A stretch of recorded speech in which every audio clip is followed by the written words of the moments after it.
बंदगी समता से लवोपकार इतना लक्षण साधु के तो कहे कबीर विचार। प्रेम से बोलिए सदगुरु कबीर साहिब की जय।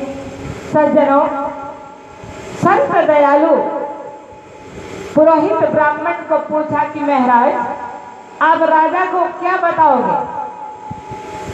आप वर्ष का पंचांग देखने जा रहे हो, जो मन में आएगा कह दूंगा, जो मन में आएगा मत कहना। इस साल प्रजा अग्नि से पीड़ित होंगे ये बता देना, और इसमें जन धन की हानि होगी ये बता देना। कहा ठीक है बता दूंगा। गया राजा के पास, राजा ने पुरोहित का सम्मान किया, पूछा कि इस साल वर्ष में क्या होगा? तो उसने कहा कि आपकी प्रजा में अग्नि से पीड़ित होंगे, जन धन की हानि होगी। राजा ने कहा बहुत बढ़िया, उससे बचाव की व्यवस्था पहले से कर लिया जाए। राजा ने पूछा पुरोहित महाराज उसके उपहार में आपको क्या चाहिए?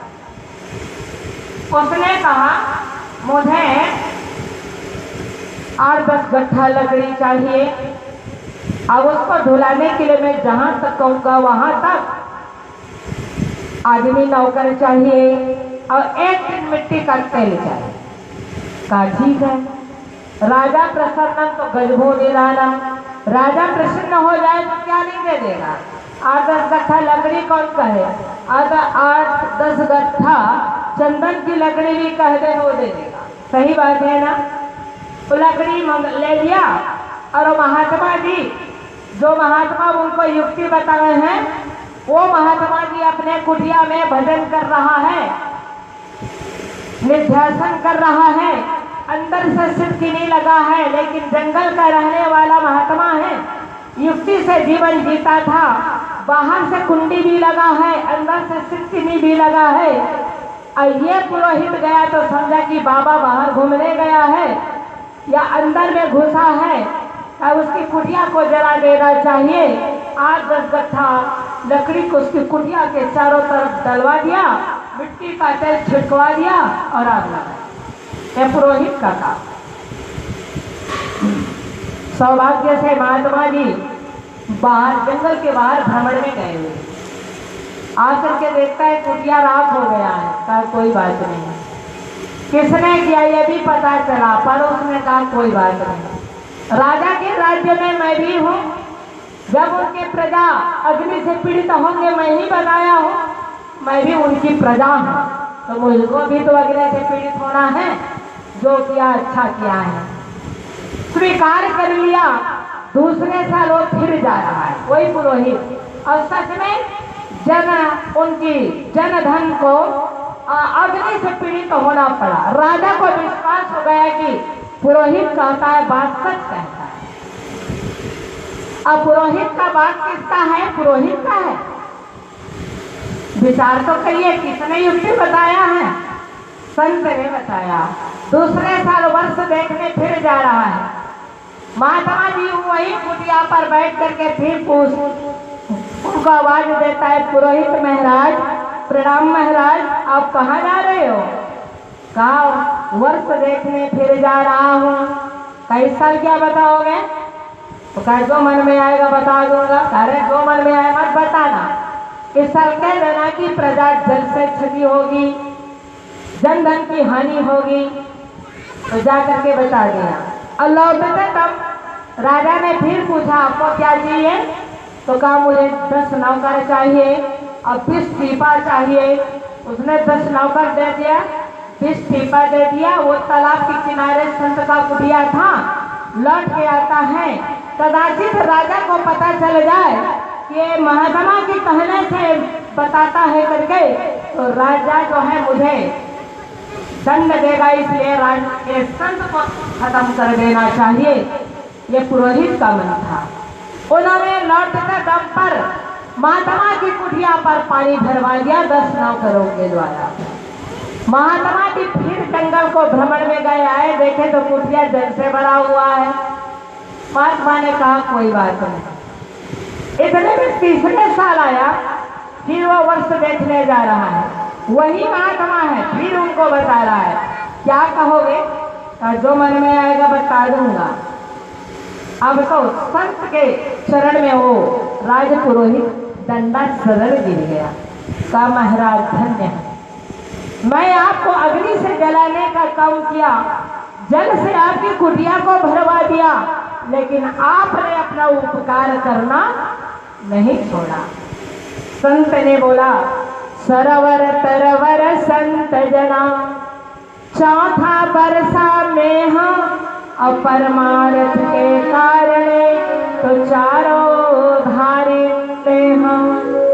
सरवर तरवर संत जना, सरवर मतलब तालाब हो जाए डेम, है ना, और तरवर मतलब पेड़, और संत और वर्षा के बादल, ये चारों परमार्थी हो। अपने लिए कुछ भी नहीं करता, जो भी करता है वो किसके लिए? दूसरों के लिए। पेड़ में फल लगते हैं, पेड़ एकोठो खाता है, एक आध फल खाता है पेड़, तो कम खाते हैं उसको? पृथ्वी में रहने वाले प्राणी पेड़ नहीं खाता, एक भी फल। पेड़ में जल भरा है, जलमग्न है, तालाब में जलमग्न भरा हुआ।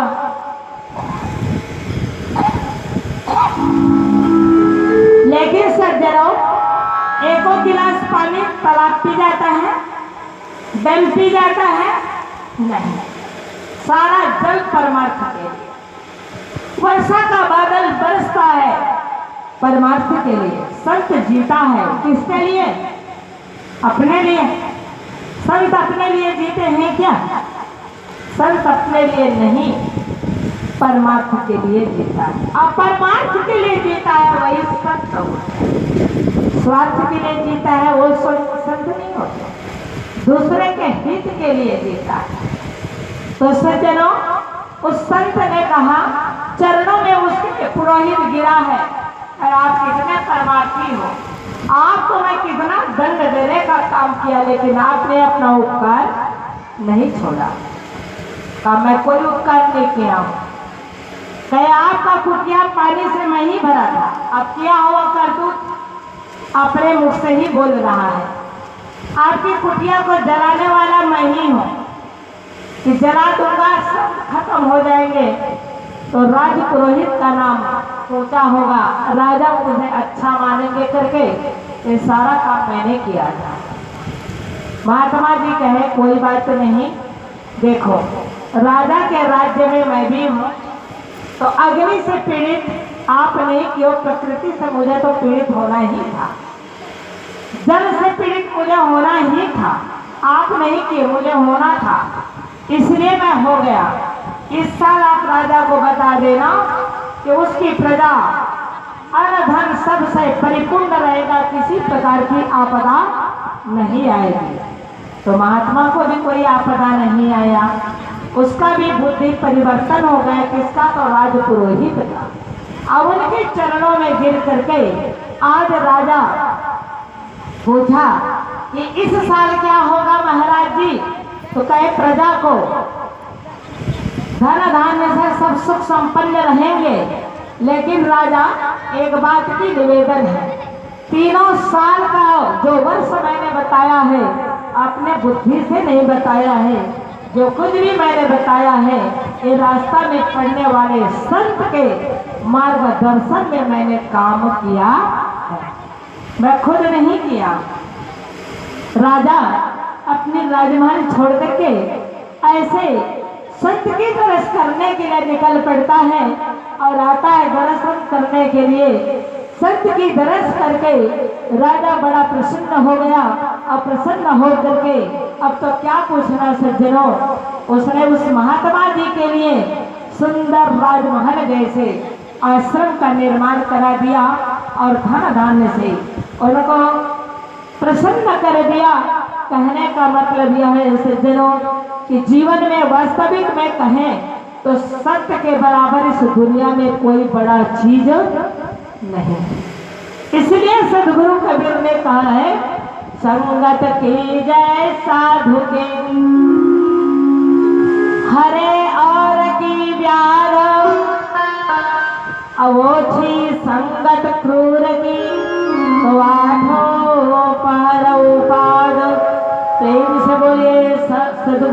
कबीर साहिब की जय।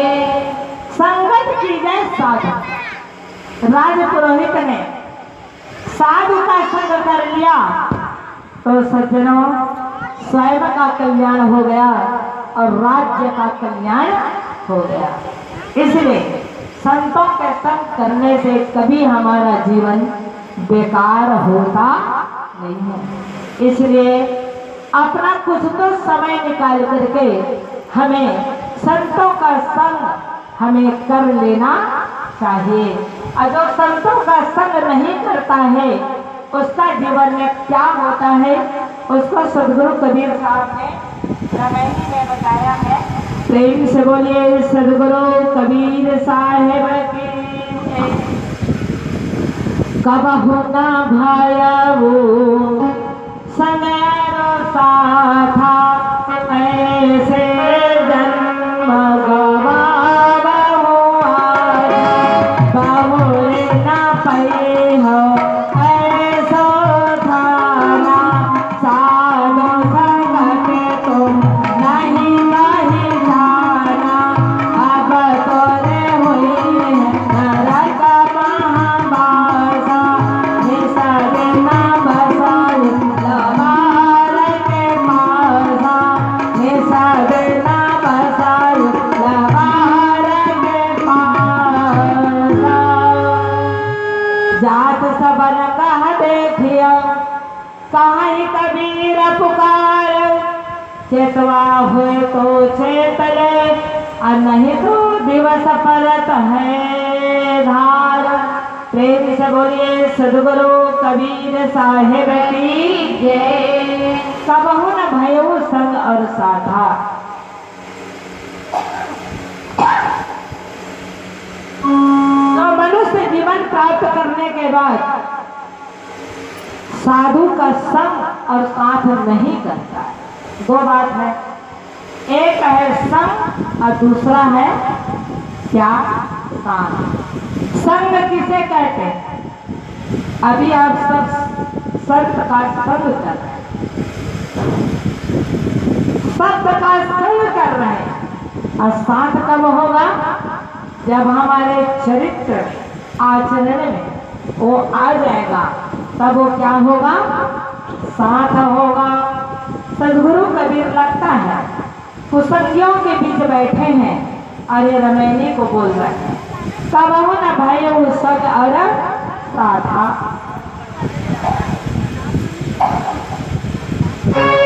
आज साधु संग करूंगा कल साधु संग करूंगा ऐसे करते करते सारा जीवन खत्म कर लिया।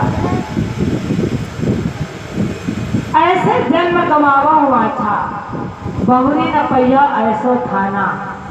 साधु संग करने के लिए मनुष्य जीवन के अलावा और कोई ऐसा जीवन नहीं है जिस जीवन को पाकर के साधु संग और साथ किया जा सकता। बहुरी न पहिया ऐसो थाना।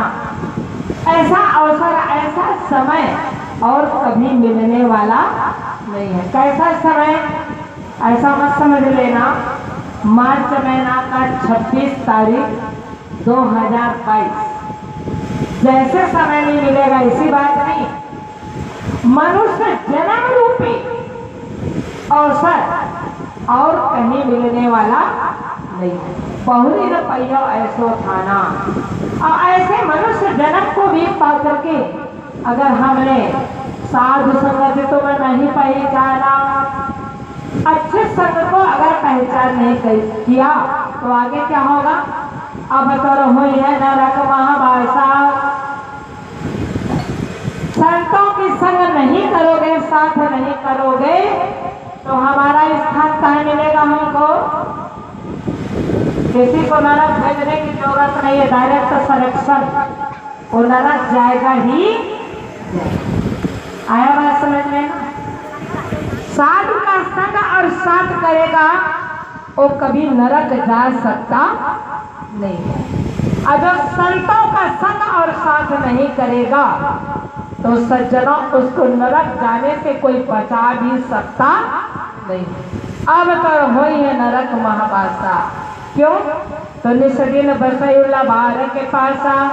जीवन में दो ही तो संग है, एक तो सत्य का संग करोगे, सत्य का संग करना पड़ता है, और झूठ का संग करना पड़ता नहीं है, हो जाया करता। मेरे बातों पर ध्यान देना। खेत में फसल उगानी है तो बीज डालनी पड़ेगी, जिसकी भी आपको फसल लेना है। और जोताई गोढ़ाई तो आपने किया, लेकिन आप कोई बीज नहीं डाला, तो क्या खेत कोरी रहेगी? खेत कोरी रहेगी? कुछ उगेगा कि नहीं उगेगा? और जो उगा है उसको आपने बुआई किया है क्या? उसकी बुआई आपने नहीं किया, वो अपने से उग गया।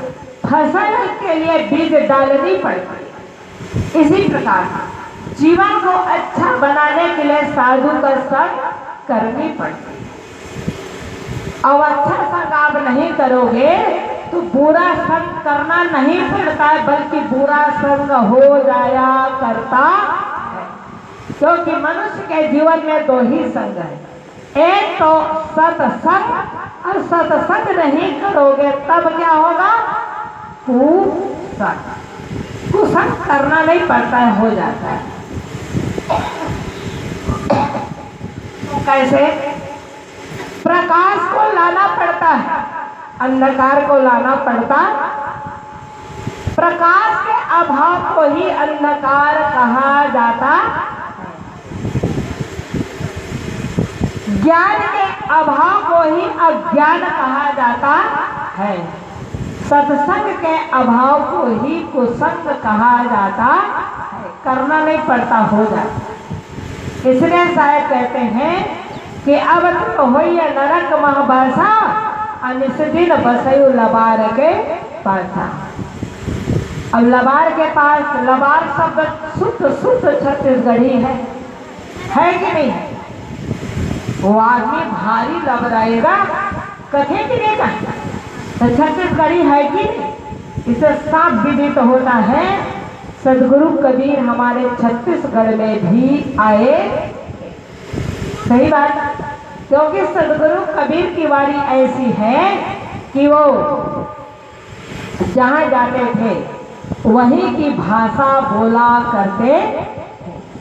एक छत्तीसगढ़ी शब्द है, इससे विदित होता है कि सदगुरु कबीर हमारे छत्तीसगढ़ की धरा पर भी उनका आगमन हुआ। निस्दिन बसयु लबार के पासा। जात सबन कह देखिया, कहीं कबीर पुकार। नरक जाने वालों की लाइन लगी हुई है, और नरक जाने वालों को देख करके सदगुरु कबीर साहब पुकार करके कहते, जात सबन कह देखिया, कहीं कबीर पुकार। अरे चेतवा हो तो चेत ले, अभी भी मौका है। कब तक? तो जब तक ये नर्तन है तब तक, मनुष्य का योनि है तब तक आपको चेतने का वक्त है। जो बूढ़े भी हो गए होंगे, माताएं बूढ़ी हो गई होंगी, वो ये ना सोचे भावन काय करे सबको, अल्लाह मत हो। अभी भी वक्त है आपके पास, जितना समय है उतने में भी चेत जाएंगे। कहें कबीर हम जुग जुग कही, और जब से चेते तब से, जब से चेतना आ जाए तभी से हमारी जीवन संवर सकता है। इसलिए जब से चेतना हो जाए, बुढ़ापे में भी चेतना आ जाए, और ये होश आ जाए कि सब छूटने वाला है, और छूटने वाला है तो बुढ़ापा में ही अगर आपने छोड़ दिया तो सारा बखेड़ा खत्म हो सकता। जैसे धनी धर्मदास जी साहब तीसरा उम्र में सदगुरु कबीर का ज्ञान पाया था, और सदगुरु कबीर के ज्ञान तीसरा उम्र में, और तीसरा उम्र में पाने के बाद धनी धर्मदास जी साहब जीते जी अपने शरीर के रहते रहते तीसरा उम्र में पूरा वितराग हो गए, परिवार में रहते रहते वितराग। कई ऐसे भी लोग कि गृहस्थ में रह करके विरक्त हो जाए। और कई ऐसे भी लोग हैं कि विरक्त हो करके भी गृहस्थ से गए गुजरा जिंदगी को जीता है, आसक्ति भर जाता है। घर की आसक्ति छोड़ करके गया तो मठ मंदिर की आसक्ति में ऐसे जकड़ गए जैसे एक गृहस्थ भी जकड़ता नहीं। तो बताइए कल्याण किसका होगा? किसका होगा कल्याण? उस विरक्त का होगा जो ऊपर से विरक्त देख रहा है लेकिन अंदर से ग्रसा हुआ है, और बाहर से गृहस्थ दिख रहा है अंदर से विरक्त है। उसका कल्याण हो सकता है, लेकिन दिखावा का कल्याण कदाचित कभी हो सकता नहीं। धनी धर्मदास जी साहब तीसरा उम्र में अर्थात बालापन, कुमार और युवा अवस्था तीनों निकल चुका था। सदगुरु कबीर का ज्ञान पाया। 56 करोड़ की दौलत सदगुरु कबीर साहब के चरणों में समर्पण कर दिया। मेरा मुझ में कुछ नहीं, जो कुछ है सब तोड़, और तेरा तुझको 100 बता तो क्या लागत है। क्या उसका कल्याण नहीं होगा? हाँ। और संतों की सेवा करते करते जीवन पर्यंत अपने समय को गुजारा और गुरु चरणों की धूल मस्तक लागी रहे। ऐसे करते करते अंततो गत्वा धरती में मिट्टी उसने मिल गया। ऐसे प्राणी का क्या कल्याण नहीं होगा? शायद कहते हैं ना, जियत न तरे हुए का तरीह जीतेगी जो ना तरे। इस वाक्य को वाक्यांश किसने किया? तो धनी धर्मदास साहब ने किया और अपने जीवन को उसने पवित्र बना लिया। हम आपको भी चाहिए, हम जहाँ हैं निर्वाह के लिए तो वस्तु लेना पड़ेगा, लेकिन वहाँ से अपने वृत्ति को उठा करके जीवन को हम जिए। और ऐसे लोगों को पुकार के सदगुरु कहते हैं कि चेतवा हुए तो चेतले, नहीं तो दिवस परत है धार, अभी भी मौका है।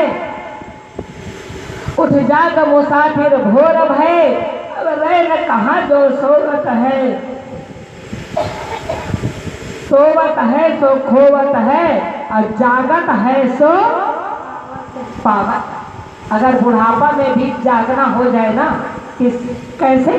तो सेठानी जैसे, सेठ जैसे जागोगे तो मामला खड़बड़ है। जागना है तो सेठानी जैसे जागो, और जाग करके अपने जीवन को पवित्र और पावन कीजिए।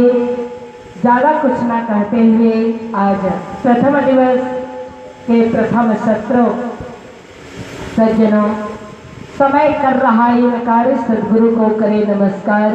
और तब होगी हम सबों की बेड़ा पार। साहे बंदगी सर्वे भवन्तु सुखिनः।